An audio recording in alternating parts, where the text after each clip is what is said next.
Good morning students. जैसा कि हमने पिछले वीडियो में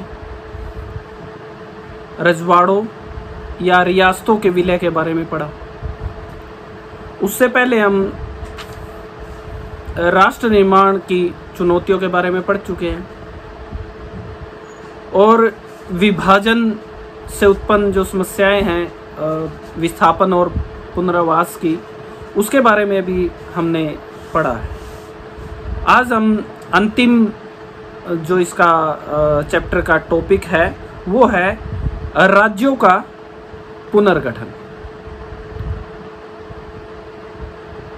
आज़ादी के बाद जैसे ही भारत आज़ाद हुआ 15 अगस्त 1947 को, उसके तुरंत बाद जो हमारे सामने समस्याएं थी वो बहुत विकट थी और बहुत कठिन परिस्थितियां थी। पहली समस्या तो थी राष्ट्रीय एकीकरण, यानी विभिन्न धर्मों, विभिन्न जातियों, विभिन्न समुदायों, विभिन्न भाषा और विभिन्न क्षेत्रों के अलग अलग संस्कृतियों के लोग भारत में रह रहे थे। सभी को एक सूत्र में बांधना हमारे लिए बड़ी चुनौती का विषय था। ऐसे में संविधान निर्माताओं के सामने यह लक्ष्य था कि किस तरह अखंड भारत का निर्माण किया जाए। अगली समस्या थी लोकतंत्र स्थापित करने की समस्या, क्योंकि हम राजवंश या राजतंत्र से आज़ाद हुए थे और उस राजतंत्र में अंग्रेजों के शासन में हमने बहुत सारे समस्याओं का सामना करना पड़ा। बहुत हमारा हर तरीके से शोषण हुआ, बहुत लोगों पर अत्याचार हुए, लोगों से काम करवाया जाता था, उसका मुनाफा अंग्रेज खुद ले जाते थे। इस प्रकार की समस्याओं का हमने राजतंत्र में सामना किया। तो उसके बाद हमारे सामने चुनौती थी कि हम लोकतंत्र की तरफ बढ़े और लोकतंत्र की स्थापना भारत में करें, जिसके लिए एक संविधान की जरूरत थी और एक संविधान सभा का गठन हुआ था जो कि भारत का संविधान निर्माण कर रही थी। 2 साल 11 महीने 18 दिन में संविधान का निर्माण हुआ था। सभा के अध्यक्ष डॉक्टर राजेंद्र प्रसाद और प्रारूप समिति के अध्यक्ष डॉक्टर भीमराव अंबेडकर ने इस संविधान का और सहयोगियों और अपने जो कर्मचारियों की सहायता से इस संविधान का निर्माण किया था। अगली समस्या हमारे सामने आज़ादी के बाद थी, वो थी समग्र विकास, हर क्षेत्र का विकास और हर देश के हर तबके तक वो विकास पहुंचे। ये एक चुनौती थी। अमीर गरीब सभी के लिए एक तरह का विकास हो सके, ये एक समस्या हमारे सामने थी। अगली समस्या पर अगर नजर डालें तो वो थी जो विभाजन के बाद शरणार्थी भारत में एक बड़े लेवल पर लगभग 80 लाख जो लोग भारत में आए थे, उनका जो पुनर्वास की हमारे सामने समस्या थी। गरीबी थी, संसाधनों की कमी थी, लेकिन साथ ही यह चुनौती थी कि उनको भोजन, खाना या रहने के लिए मकान और जमीन वगैरह उनको दी जाए। एक और चुनौती हमारे सामने थी रियासतों का विलय। एक समग्र और एक कहे कि अखंड भारत का जो सपना हमारे स्वतंत्रता सेनानियों ने देखा था, उसके लिए जो 565 रियासतें थी, छोटी और बड़ी, सभी को एक करके और एक राष्ट्र का निर्माण करना, ये एक चुनौती थी। इस चुनौती में लगभग हमारे उस समय के केंद्रीय गृह मंत्री सरदार वल्लभ भाई पटेल का बहुत बड़ा योगदान रहा। उन्होंने बहुत प्रयास किए। अंत में कुछ जो 1-2 रियासत है, हैदराबाद, जूनागढ़, मणिपुर, पांडिचेरी या भोपाल, और भी कुछ एक दो छोटी छोटी रियासतें थी। जम्मू कश्मीर का मामला जो पिछले ही साल सोल्व हुआ है, धारा 370 और 35A के तहत कुछ कंडीशन के साथ भारत में जम्मू कश्मीर को मिला लिया गया था। अब हमारी नेक्स्ट जो कड़ी है इस लेसन की, अंतिम कड़ी है, वो है राज्यों का पुनर्गठन। आजादी के बाद से विभिन्न धर्मों, विभिन्न जातियों, विभिन्न क्षेत्रीय लोगों ने अपने अपने लिए अलग राज्य की डिमांड करना शुरू कर दिया था। ऐसे में प्रशासन के सामने बहुत बड़ी समस्या थी कि किन राज्यों को अलग किया जाए और किस तरह अलग किया जाए।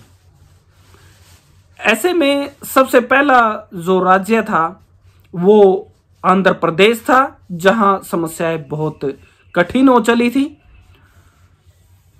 बार बार लोगों द्वारा वहां तेलुगु भाषी जो लोग हैं उनके द्वारा आंदोलन किए गए और हिंसक घटनाएं हुए।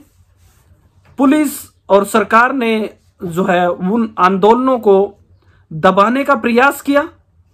कोशिश में जब सफल नहीं हुए तो सरकार ने ऐसे में आंध्र प्रदेश को एक अलग राज्य बनाने का जो है निर्णय लिया। आंध्र प्रदेश कांग्रेस के प्रमुख नेता पट्टी श्री रुमोलो, उन्होंने 56 दिन का आमरण अनशन इसके लिए किया और अंत में उनकी मृत्यु हो जाती है।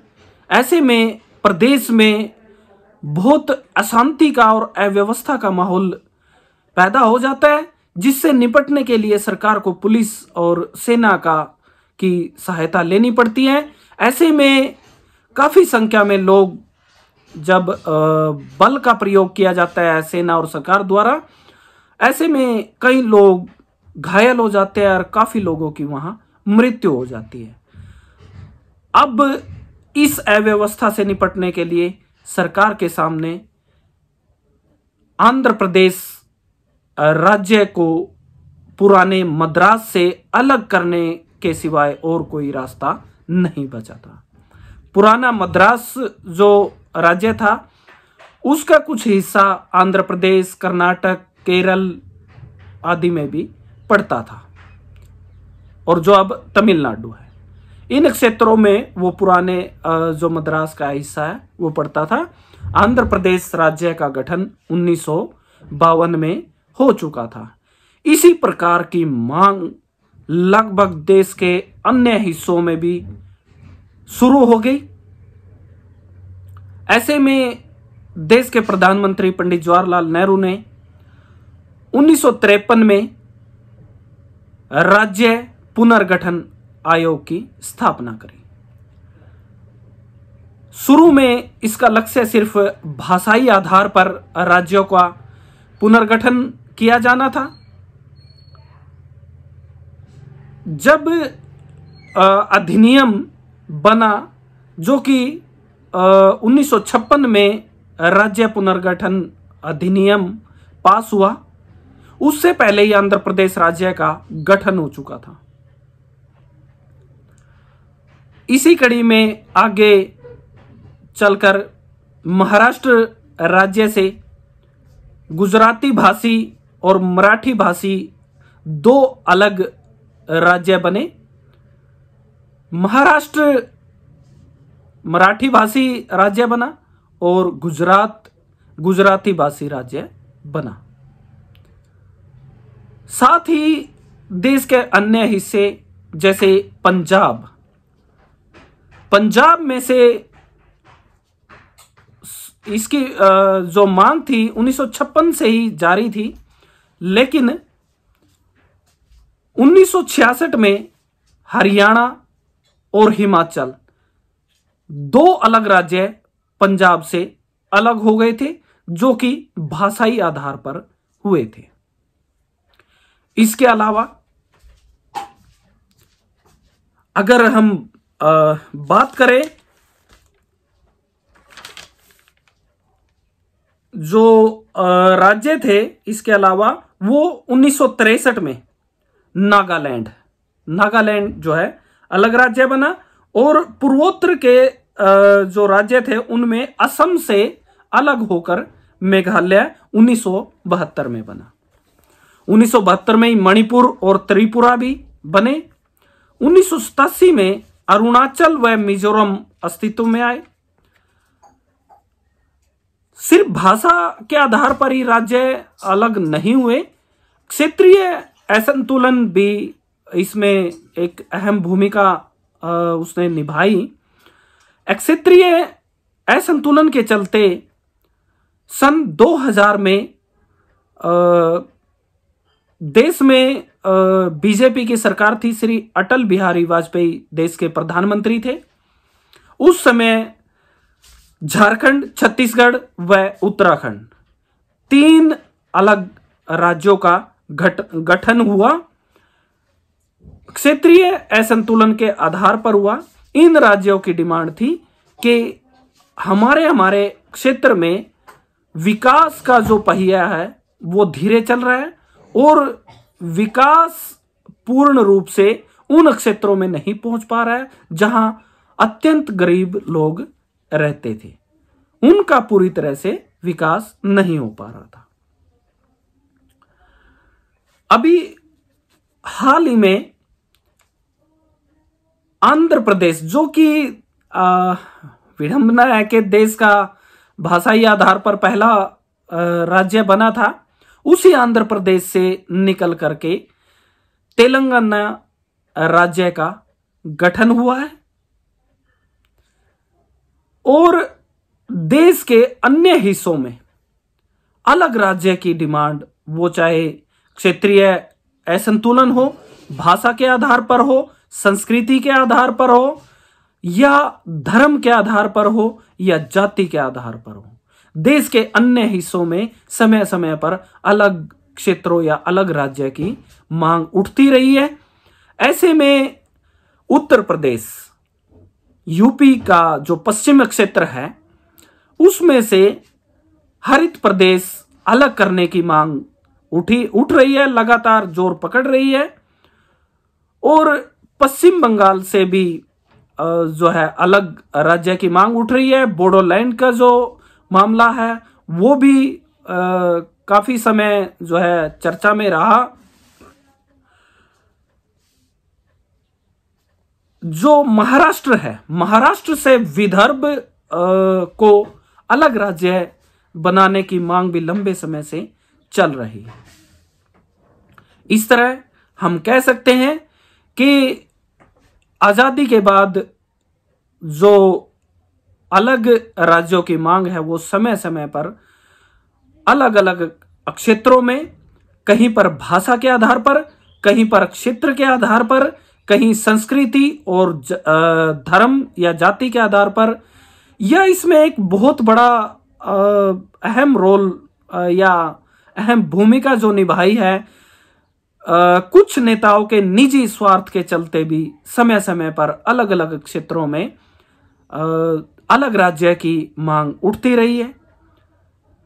ऐसे में आप जो पंजाब सूबे की जो डिमांड थी, जो कि बाद में खारिज कर दी गई, उसमें मास्टर तारा सिंह व संत फतेह सिंह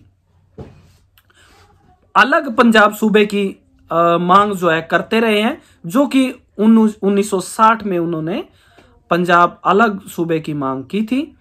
और आपको ज्ञात होगा कि इसके लिए ऑपरेशन ब्लू स्टार, जो बाद में खालिस्तान की जो मांग की गई थी, उसके लिए operation blue star Indira Gandhi ने चला करके उसको दबा दिया था।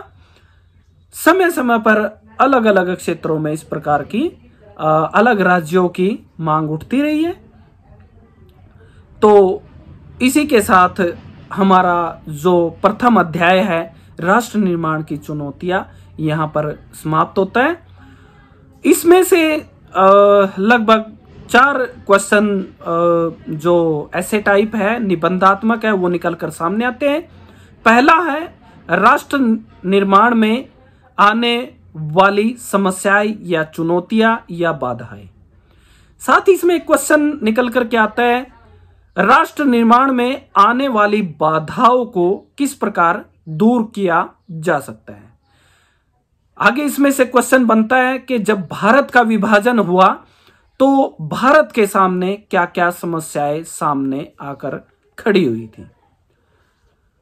एक समस्या, एक क्वेश्चन जो है आगे आता है कि भारत में लगभग 565 रियासतें थी। इन रियासतों को एक कैसे किया गया या इनका विलय भारत में कैसे किया गया। और अंतिम जो प्रश्न निबंधात्मक बनता है वो है भारत में राज्यों का पुनर्गठन कैसे किया गया। जो राज्य पुनर्गठन आयोग 1956 में बना, उससे ही आंध्र प्रदेश राज्य का गठन हो चुका था। और साथ ही भाषा आयोग का गठन जो 1963 में हुआ। इसके जो